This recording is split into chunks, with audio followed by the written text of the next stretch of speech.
Halo, assalamualaikum. Jumpa lagi dengan Wanas Channel. Di video ini saya mau berbagi tentang bagaimana cara menangani penyakit anggur atau pohon anggur yang terserang hama seperti ini di musim hujan ya. Ini adalah tambulan pot anggur dari varian Early Adora yang sengaja saya letakkan di luar ruangan tanpa naungan, tanpa greenhouse. Jadi ketika turun hujan, terlebih ini di musim hujan ya, pasti potnya atau areanya itu akan basah penuh dengan air hujan. Dan beberapa hari ini terus menerus hujannya, sehingga menyebabkan daun pada pohon anggur Early Adora ini menguning. Tidak hanya satu pot atau satu pohon yang terkena, dua-duanya Early Adora yang saya tanam di tabulang pot atau di pot ini, yang satu dari ember bekas ya, mengalami nasib yang sama, yaitu terserang daunnya terserang semacam virus seperti ini ya. Memang di awal saya memang sengaja melakukan ini untuk melakukan trial and error, menguji ketahanan dari varian Early Adora ini apakah kuat jika dilakukan di luar ruangan meskipun itu di tabulang pot ya. Dan ternyata hasilnya memang tidak kuat.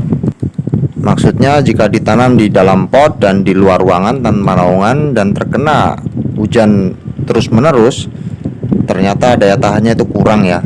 Dibandingkan dengan sebelahnya, ini adalah varian Tamaki dengan perlakuan dan lokasi tempat yang sama bersebelahan dengan Early Adora, tapi ternyata lebih kuat daya tahannya dibandingin dengan Early Adora. Bahkan ini ketika musim hujan dia berbunga, dan sebagian ada satu dompol tadi yang sudah menjadi beri ya bunganya, dan satu lagi masih dalam proses polinase.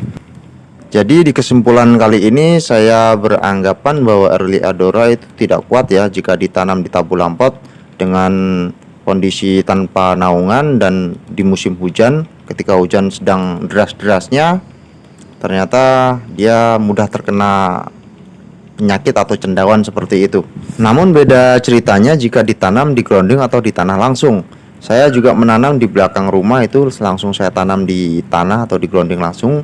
Meskipun hujan begitu lebatnya kemarin lalu, namun masih bisa bertahan. Hanya saja serangan dari belalang dan ulat itu yang agak sulit untuk dihindari.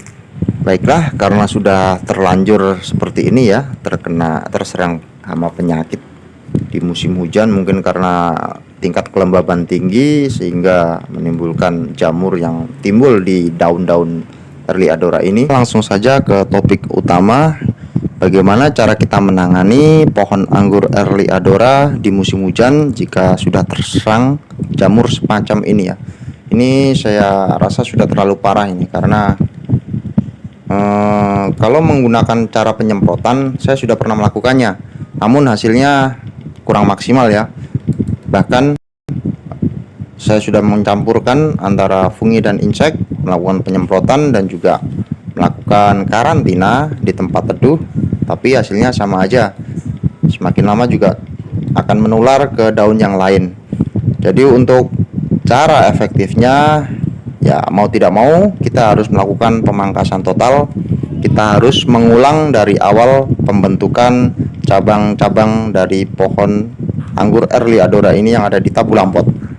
Langkah pertama adalah pindahkan ke tempat yang teduh yang tidak terkena matahari langsung, karena kita nanti akan melakukan pemangkasan total ya. Ketika posisi pemangkasan total dan kondisi sedang tidak fit atau dalam kondisi sakit, itu tidak boleh terkena sinar matahari secara langsung. Atau misalkan kok di tempat saya terkadang itu kalau siang panas, kalau malam hujan, takutnya nanti dia kaget ya, tanamannya bisa stres.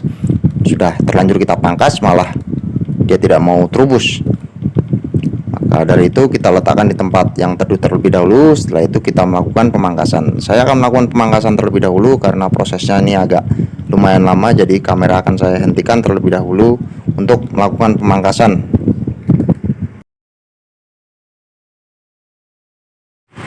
Oke, jadi begini kondisinya setelah saya pruning total. Ini bukan pruning pembuahan tapi pruning penyelamatan. Ini jenis Early Adora ya. Ukuran batangnya sebenarnya sudah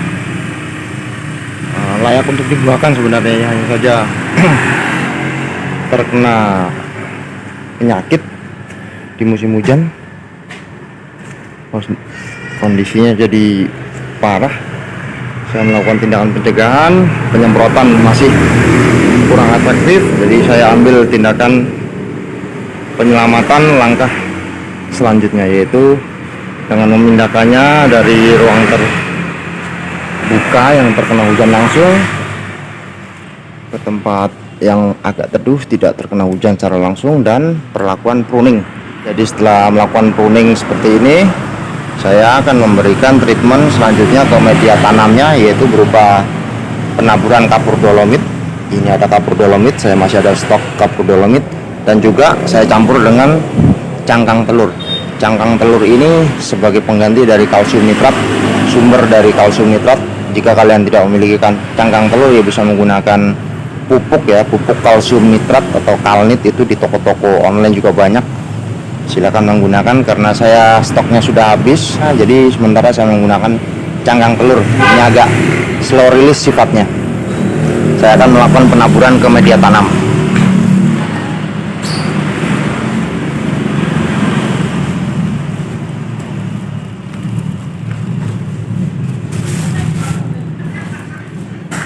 Saya akan bersihkan dulu bagian atasnya, daun-daun kering yang menutupinya, agar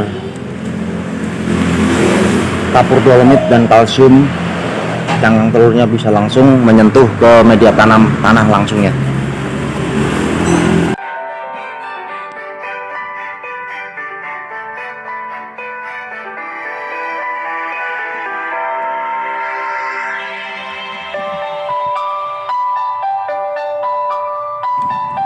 Setelah pemangkasan selesai, kita siapkan larutan semprotnya. Di sini saya menggunakan Abasel sebagai insektisidanya dengan bahan aktif abamectin, dan fungisidanya saya menggunakan Amistar Top.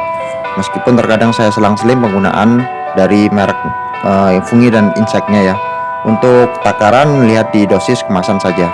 Untuk sampah daun yang sudah kita potong tadi hasil dari pemangkasan, kalau bisa dibuang jauh-jauh, jangan dekatkan lagi dengan kerumunan pohon anggur kita. Atau kalau bisa ya dibakar saja, intinya dimusnahkan, jangan dekatkan lagi dengan pohon anggur kita, takutnya nanti malah menular ya. Dan setelah itu kita lakukan penyemprotan insek dan fungi. Saya biasa menggunakan abamectin sebagai insektisidanya,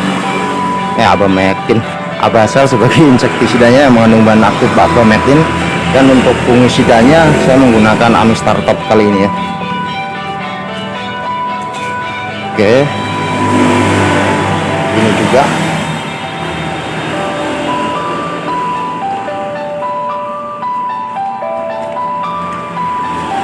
oke.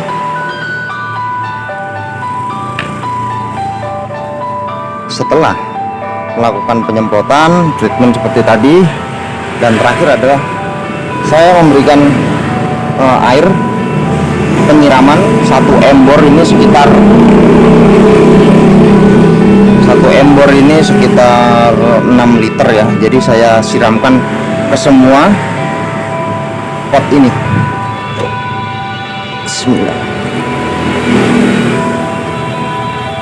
Karena sudah beberapa hari yang di pot ini saya tidak lakukan penyiraman, alias stres air tipis-tipis, karena waktu itu kadar air hujan tinggi sekali ya, masih banyak. Jadi saya tidak melakukan penyiraman hingga beberapa hari yang lalu. Dan alasan saya melakukan penyiraman ini agar kapur dolomit dan juga bubuk atau cangkang telur yang sudah saya hancurkan itu bisa langsung meresap ke dalam media tanam hingga bawah. Intinya kita siram sampai luber. Kalau sampai luber sudah selesai. Setelah itu hentikan penyiraman sekiranya 5 hari, baru kita siram lagi, atau kondisional ya, tergantung dari kondisi tanaman ini atau kondisi dari media tanam yang ada di pot ini. Jika memang sudah kering ya kita siram. Namun biasanya kalau di musim hujan seperti ini, untuk kering media tanam di pot ini ketika kita setelah menyiram tuh agak lama. Jadi ya estimasi 5 hari saya. Oke. Ini juga nanti akan saya lakukan sama ya, melakukan penyiraman juga. Baiklah, itu tadi cara saya treatment, melakukan pencegahan, bukan pencegahan kalau ya tadi yang namanya tadi itu sudah termasuk pengobatan ya, karena sudah terlanjur parah. Jadi saya akan update lagi setelah ada perkembangan, sekitar mungkin 2 minggu lagi kita akan lihat lagi update-nya, apakah mulai terubus tunas baru dan keluar daun normal, apakah kondisinya sehat. Saya akan update lagi ke depannya, mungkin sekitar 2 minggu lagi.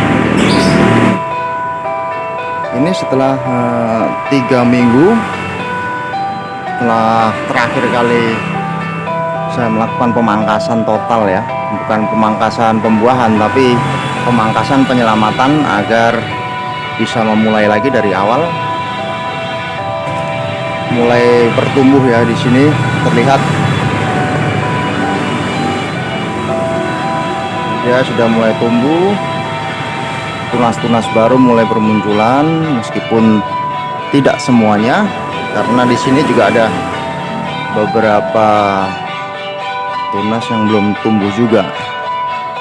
Dikarenakan saya ini pertumbuhannya tidak menggunakan bantuan Dormek, sehingga terubusnya atau pecahnya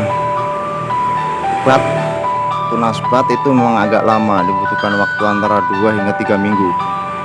Dan ini adalah usia sekitar 3 minggu ya. Ini ada beberapa tunas yang belum sprout atau belum pecah. Ini dia. Karena saya tidak menggunakan bantuan dari Dormek. Mungkin jika saya menggunakan bantuan dari Dormek atau pemecah tunas, mungkin pertumbuhannya bisa lebih bagus lagi.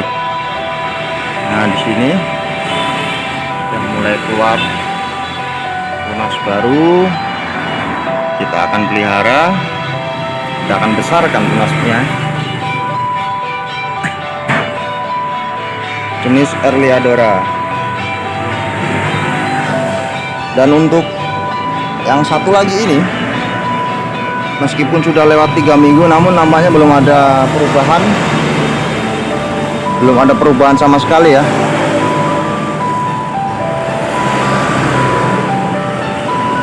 Belum ada tunas yang pecah dari sini. Dari 2 eksperimen ini, yang satu di ember sini, yang satu juga di pot seperti ini, pertumbuhannya bagus yang ada di pot seperti ini. Untuk kedepannya kita akan merawat batang-batang calon dari batang sekunder ini ya. Dan untuk seperti ini kita bisa membuangnya, karena jika tidak dibuang nanti bisa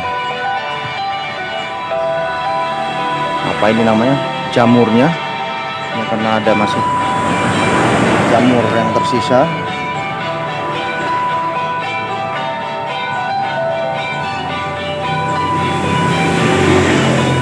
Kita buang saja.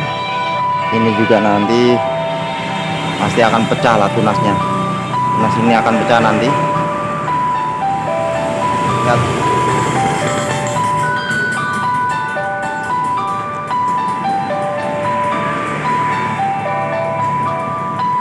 Meskipun belum pecah semua, ada sebagian sudah menunjukkan bahwa ada tanda-tanda pertumbuhan dari pohon anggur Erliadora. Ini juga belum ya, ini belum terubus tunasnya.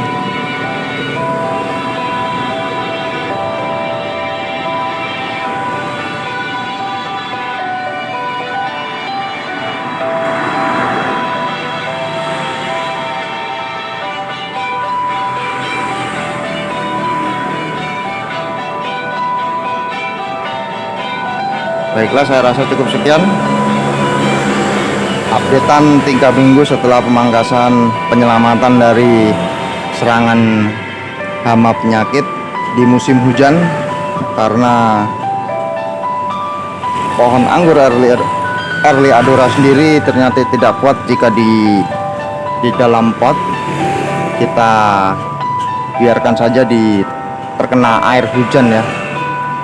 Untuk pengalaman untuk kedepannya, jika memang ditanam di tabulam pot atau di dalam pot, bisa kita singkirkan ketika hujan datang, atau setidaknya kita berikan penghalang di atasnya ya, penutup cover, entah itu plastik atau gimana. Intinya jangan terlalu sering terkena air hujan atau media dalam pot itu basah berkepanjangan. Baik, saya rasa cukup sekian, semoga bermanfaat. Sampai jumpa di video selanjutnya. Wassalamualaikum warahmatullahi wabarakatuh.